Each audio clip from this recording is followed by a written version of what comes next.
기독교는 하나님의 아들이신 그리스도가 우리를 죄와 사망에서 구원하여 영생을 얻게 하셨다는 것을 믿는 종교입니다. 사실 하나님의 아들이신 거룩하고 높으신 분이 낮아지셔서 이 땅으로 오신 것은 사단, 즉 마귀의 종이 되어 사망에 떨어질 불쌍한 인생들을 구원하여 영생을 주시기 위해서였습니다. 그런데 이 땅에 오신 그리스도께서 십자가에 못 박혀 죽으시고 장사 지낸 지 3일 만에 부활 성천하심으로 사단과 악한 세력들을 완전히 이기시고 대속 사역을 완성하셨습니다. 그러나 이것으로 다 끝난 것이 아닙니다. 이제 그리스도의 구속 사역으로 말미암아 아직 구원을 얻지 못한 택자들을 구원하는 일을 지상에서 세우신 교회를 통해 이루시는 일이 남아 있으며 이 일을 사단은 끊임없이 방해할 것입니다. 그리고 이 일은 그리스도께서 재림하시어 사단과 악한 세력들을 심판하시고 성도들을 온전히 구원하실 때까지 계속될 것이며 사단과 악한 세력들은 이 일을 끊임없이 더욱 악랄하게 박해를 가하고 방해를 할 것입니다. 그래서 예수님께서는 지상 사역을 하시는 중에 사람들이 나를 박해하였은즉 너희도 박해할 것이요 라고 말씀하셨습니다. 사실 예수님은 사망과 무덤을 이기시고 부활하셨습니다. 이는 예수님께서 대적마귀를 이기셨다는 것입니다. 그럼에도 불구하고 이 대적마귀와의 싸움은 계속되었습니다.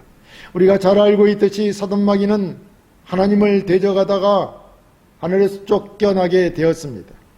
그런데 12절 보면은 그 쫓겨났던 마귀가 자기의 때가 얼마 남지 않은 줄을 알므로 크게 분내어 너희에게 내려갔다 라고 말하며 17절에서는 하나님의 계명을 지키며 예수의 증거를 가진 자들과 더불어 싸우려고 한다고 말하고 있습니다. 그렇다면 이 마귀로 인하여 우리 믿는 자들은 환난을 당할 수밖에 없을 것입니다. 특히 마지막 악한 적들이 패배를 각오한 싸움으로 극한 환난을 가져올 것입니다. 하지만 하나님은 적들을 멸망시키고 그의 백성에게는 상을 주실 것입니다. 본문은 사도 요한의 환상을 통해 보여주는 마지막 때에 있을 사단 마귀에 의해 벌어질 극한 환난에서 하나님께서 마귀들을 쫓아내고 여자와 그의 후손들을 보호하시며 어떻게 승리하시는지를 보여주고 있다고 할 것입니다. 함께 말씀을 통하여 하나님에 대한 믿음을 더욱 견고히 붙잡고 승리하기를 바랍니다. 첫째, 해를 입은 여자의 정체는 교회입니다. 본문 1, 2절에 하늘에 큰 이적이 보이니 해를 옷 입은 한 여자가 있는데 그 발 아래에는 달이 있고 그 머리에는 12별의 간을 썼더라. 이 여자가 아이를 베어 해산하게 되매 아파서 예를 쓰며 부르짖더라 라고 하였습니다. 하나님께서 요한에게 환상 가운데 한 여자를 보여주었습니다. 여기서 그 여자는 해를 옷 입은 한 여자라고 하였습니다. 사실 실제로 사람이 즉 태양으로 옷을 입는다는 것은 있을 수 없는 일입니다.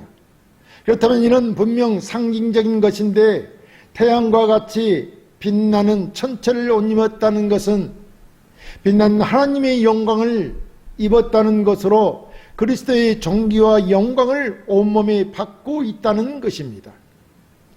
그리고 발 아래는 달이 있고 머리에는 12별의 면류관을 썼습니다.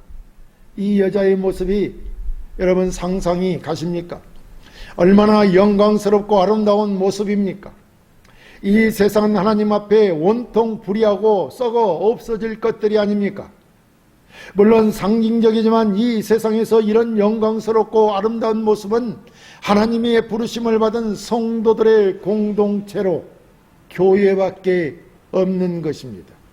곧 모든 시대에 걸쳐 구원받은 하나님의 백성들이 모인 신앙 공동체인 교회밖에 없다는 것입니다. 이렇게 영광스럽고 아름다운 모습은 바로 교회인 성도들이라 이런 말입니다. 성경이 교회를 표현하기를 베드로전서 2장 9절에 하나님의 택함을 받은 족속이요 왕같은 제사장이요 거룩한 나라요 하나님의 소유된 백성이라고 하였습니다. 이것이 교회인 것입니다. 그리고 에베소서에서는 그리스도의 몸이라고 하였고 계시록에서는 그리스도의 아름다운 신부라고 하였습니다. 그래서 원문은 그리스도의 아름다운 신부로 불리는 교회의 영광과 아름다움을 묘사한 것입니다. 우리가 주의해야 할 것은 여기 여자가 그리스도를 낳은 마리아로 잘못 생각해서는 안 된다는 것입니다. 그런데 오늘 이 지상교회는 세상에서 영광스럽다거나 아름다워 보이지 않습니다. 오히려 교회는 이 세상에서 조난과 비난의 대상이 되어 있습니다. 초대교회 때도 마찬가지로 비난의 대상이었습니다. 당시 교회는 사람들의 핍박의 대상이었고 반영의 집단으로 낙인이 찍혀 있었습니다. 그래서 그리스도를 믿는 신앙 때문에 엄청난 핍박을 받았고 신앙을 지키는 것이 목숨을 지키는 것보다 어려웠던 시기였습니다. 그래서 본문도 2절에 여자가 아이를 베어 해산하게 되며 아파서 예를 쓰며 부르짖더라고 하는 것입니다. 여자가 새 생명을 해산하기 위해서는 고통을 반드시 겪어야 합니다. 그렇다면 그리스도께서 다시 오시기까지 우리는 새 시대를 맞이하기 위해 준비해야 할 텐데 그 기간 동안 해산하는 듯한 고통을 감내해야 한다는 것입니다. 이것이 사단의 악한 세력으로부터 당할 핍박과 환난입니다. 우리 교회가 이런 해산하는 고통을 겪는 것, 환난과 핍박을 당하는 것은 세상과 적당히 타협할 수 없기 때문에 세상과는 다른 거룩한 삶을 살아야 하기 때문에 그런 것입니다. 그래서 교회는 영광스럽고 아름다운 곳이지만 극심한 고통을 겪는 것입니다. 그럼에도 불구하고 본문은 교회의 모습을 영광스럽고 아름답게 묘사하고 있습니다.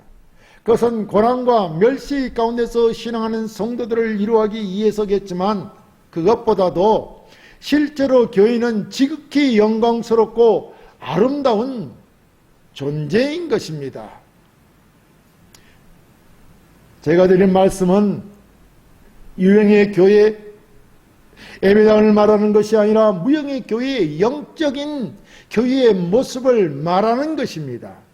왜냐하면 제사함을 받고 새 생명을 얻은 거룩한 무리들, 즉 하나님의 자녀들의 모임이기 때문입니다. 그렇지 않습니까? 이 세상에서야 교회가 영광스럽지도 아름답지도 않게 보인다 할지라도 영적으로 보면 교회는 믿어지지 않을 만큼 아름답고 영광스러운 존재인 것입니다. 왜냐하면 하나님의 아들들이기 때문입니다. 그래서 본문에서 여자로 상징하고 있는 교회가 태양을 옷 입고 그 발 아래는 달이 있고 그 머리는 12별의 멸류관을 썼다고 하므로 얼마나 영광스러운지 그 모습을 묘사하고 있는 것입니다. 사실 여자의 발 아래에 달이 있다는 것은 교회에 다스리는 권세가 있다는 것이며 12별의 멸류관을 썼다고 하는 것은 교회가 바로 승리자라는 것입니다. 교회는 그리스도의 권세가 있고 또 그리스도의 승리가 있다는 말입니다. 그렇습니다. 해를 옷 입은 여자의 정체는 바로 교회입니다. 교회는 그리스도의 신부로 영광스럽고 고귀한 존재요 장차 주님과 더불어 왕노릇할 존재이며 사단의 권세를 이기고 승리의 멸류관을 쓸 존재인 것입니다. 그러므로 지금 우리 교회의 예배당 건물이 아름답지 못하다고 또 세상에 비난과 조롱이 있다 할지라도 우리는 실망하거나 낭망하여서는 절대 안 될 것입니다. 교회는 인간이 세운 것이 아니라 하나님이 세우신 하나님의 교회이요 그리스도의 몸된 교회로 영광스러운 교회이기 때문입니다. 둘째, 붉은 용이 여자가 낳은 아이를 해하려고 한다고 하였습니다. 본문 3, 4절에 하늘에 또 다른 이적이 보이니 보라 한 큰 붉은 용이 있어 머리가 7이요 뿔이 10이라 그 여러 머리에 7 왕관이 있는데 그 꼬리가 하늘의 별 3분의 1을 끌어다가 땅에 던지더라. 영이 해산하려는 여자 앞에서 그가 해산하면 그 아이를 삼키고자 하더니 라고 하였습니다. 여기서 하늘에 또 다른 이적이 보인다고 했습니다. 앞서 1절에서는 해를 입은 여자를 이적으로 보았으나 이제는 큰 붉은 용을 보이고 있습니다. 큰 붉은 용이란 그리스도를 대적하는 사단을 말하는데 9절에서 이 용을 옛뱀 곧 마귀라고도 하고 사단이라 한다고도 하였습니다. 이 용의 성격은 큰 권세를 가지고 살인을 하는 자라는 것입니다. 그런데 이 사단이라고 하는 용은 머리가 7이고 10뿔이 있으며 7 면류관을 썼다고 하였습니다. 무슨 말이냐면 사단도 그리스도처럼 대단한 능력을 가진 자로서 세상을 지배하는 왕위의 권력을 소유하고 있다는 것입니다. 그래서 7머리는 그 능력의 우수성을 나타내고 멸관을 승리해서 얻은 것이 아니라 남의 것을 찬탄한 멸관을 나타내고 있습니다. 그리고 뿔은 힘과 권세를 상징하는데 사단이 가진 힘과 권세가 가히 거대한 파괴력을 가졌다는 것을 나타냅니다. 그렇다면 이 사단은 이 세상의 왕으로 그리스도를 대적할 만한 엄청난 권력을 가지고 있다는 것이 아닙니까? 그렇다고 그리스도와 비길 수 있다는 것이 아니라 대단한 힘과 권세를 가지고 여자의 자손들을, 후손들을 핍박하고 죽이고 괴롭힌다는 말입니다. 사실상 그리스도께서는 창조주이시지만 사단은 일개 피조물에 불과한 것입니다. 그럼에도 불구하고 성경에 배우는 사단이 모든 것을 파괴해버릴 만한 힘과 권세를 가지고 있다고 말하고 있는 것입니다. 그러나 우리가 잊지 말아야 될 것은 그리스도께서는 인간에게 생명을 주시는 분이시지만 사단은 인간을 멸망으로 인도하는 자라는 것입니다. 또한 우리는 사단이 그렇게 만만한 존재가 아니라는 것도 알아야 합니다. 자 보십시오. 4절에 그 꼬리가 하늘의 별 3분의 1을 끌어다가 땅에 던지더라. 영이 해산하려는 여자 앞에서 그가 해산하면 그 아이를 삼키고자 하더니 라고 하였습니다. 이 영의 능력이 얼마나 대단한지 그 꼬리가 하늘의 별 3분의 1을 끌어다가 땅에 던졌다고 합니다. 이것은 타락한 천사인 사단, 즉 영이 다른 천사들을 미혹하여 타락시키고 그 추종 세력들로 하여금 엄청난 세력으로 세상을 향해 공격하도록 하였다는 것입니다. 그러나 진짜 영이 노리는 것은, 사단이 노리는 것은 막 해산하는 그 여자 앞에 서서 아기를 낳기만 하면 그 아이를 삼켜버리는 것입니다. 이렇게 영이 아이를 삼켜버리려고 하는 것은 모든 시대를 통해 시도했던 역사적인 사실들입니다. 역사적으로 실제 있었다는 말입니다. 지난 역사 속에서 무슨 일이 있었는가 보면은 헤롯이 아기 예수를 죽이기 위해 베들레헴과 그 지경에 있는 2살 이하의 남자아이들을 모두 살해한 사건이 있었고, 또 로마를 통해서는 그리스도인들을 다 잡아 죽이려고 하였습니다. 교회의 머리오 왕이신 그리스도를 없애려고 하는 용, 즉 사단은 계속해서 그를 믿는 그리스도인들까지도 다 죽여 없애려고 하였지만 단지 사단은 그리스도의 발꿈치만 상하게 할 뿐이라는 것입니다. 그리고 사단은 마지막 날에는 결박당하여 불못에 던져질 것입니다.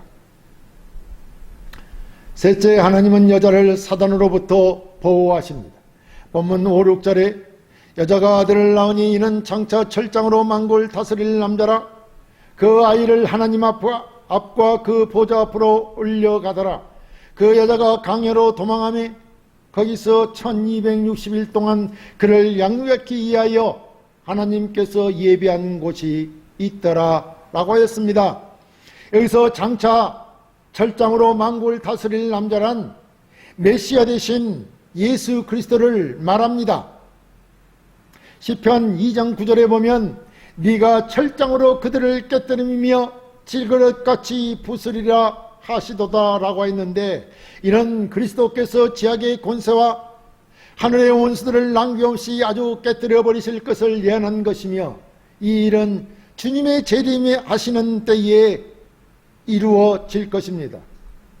그런데 여자가 낳은 아이가 하나님 앞과 그 보좌 앞으로 올라갔다고 하였습니다. 무슨 말이냐 하면, 예수 그리스도께서 죽임을 이기시고 부활 승천하셨다는 것을 말합니다. 사실 사단은 예수 그리스도를 십자가에 못 박아 죽임으로 하나님의 구속 계획을 무의로 돌리려 했던 것입니다. 하나님의 대적자 마귀는 하나님의 구속 계획을 무의로 돌리려고 예수 그리스도를 십자가에 못 박아 죽이려고 하였던 것입니다. 이것이 사단의 계획이었던 것입니다. 그런데 그리스도께서 부활 승천하심으로 그 계획이, 사단의 계획이 무의로 돌아가고 말았던 것입니다. 이것은 그리스도의 승리요 사단의 패배인 것입니다. 잠시 동안은 사단은 승리한 줄 알았을 것입니다. 그러나 그는 결코 승리하지 못하고 패배하고 말았던 것입니다. 사단이 패배했다고 하는 것은 그의 계획이 무의로 돌아갔기 때문입니다.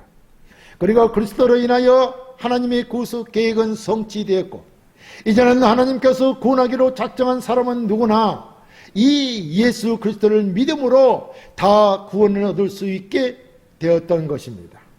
이것이 바로 그리스도의 승리요, 우리 믿는 자들의 승리인 것입니다.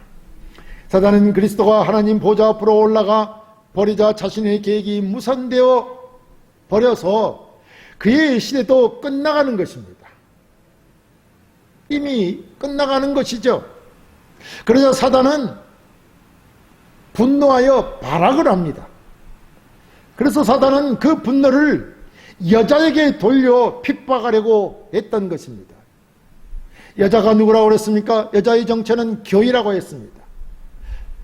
여기서 여자는 바로 하나님의 백성들인 교회라는 말입니다.